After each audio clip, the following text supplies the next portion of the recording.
Word list 35 and 36। আসসালামু আলাইকুম viewers, আবারও চলে এলাম নতুন দুইটি ওয়ার্ড নিয়ে। Word list 35 and 36। Word list 35-এ রয়েছে ডিসগাইজ। এটি নাউন, এর অর্থ ছদ্মবেশ। এর ভার্ব ডিসগাইজ।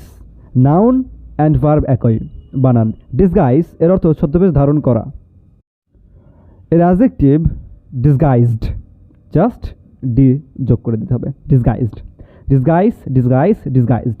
ডিসগাইজ ছদ্মবেশ, ডিসগাইজ ছদ্মবেশ ধারণ করা, ডিসগাইজড ছদ্ম বা জাল। এর অ্যাডভার্ব নেই। এর প্রত্যেকটি সেন্টেন্স ব্যবহার করলে হবে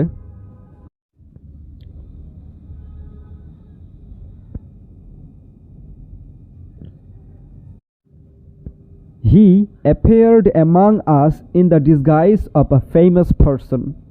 সে বিখ্যাত ব্যক্তির ছদ্মবেশে আমাদের মাঝে উপস্থিত হয়েছিল। Disguise verb. এটি সেন্টেন্সে ব্যবহার করলে হবে fearing the police he disguised himself as a bigger. পুলিশের ভয়ে সে একজন ভিখারির ছদ্মবেশ ধারণ করেছিল। ডিসগাইজড। এটি সেন্টেন্সে ব্যবহার করলে হবে It is steep to believe such a disguised man.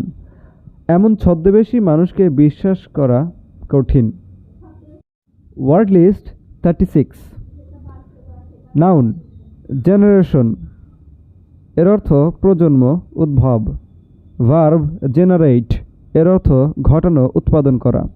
Adjective generative, এর অর্থ উৎপাদনক্ষম, ফলদায়ক। অ্যাডভার্ব জেনারেটিভলি, এর অর্থ উৎপাদিতভাবে বা উৎপাদনক্ষমভাবে। এখন এর প্রত্যেকটি সেন্টেন্সে ব্যবহার করলে হবে জেনারেশন। এটি সেন্টেন্সে ব্যবহার করলে হবে the present generation is indifferent two social values. বর্তমান প্রজন্ম সামাজিক মূল্যবোধের ব্যাপারে উদাসীন। Generate verb. এটি সেন্টেন্সে ব্যবহার করলে হবে a little girl like her has generated a great idea. তার মতো ছোট্ট একটি মেয়ে দারুণ একটি ধারণা তৈরি করেছে। জেনারেটিভ উৎপাদনক্ষম। এটি সেন্টেন্সে ব্যবহার করলে হবে it is basically a generative process.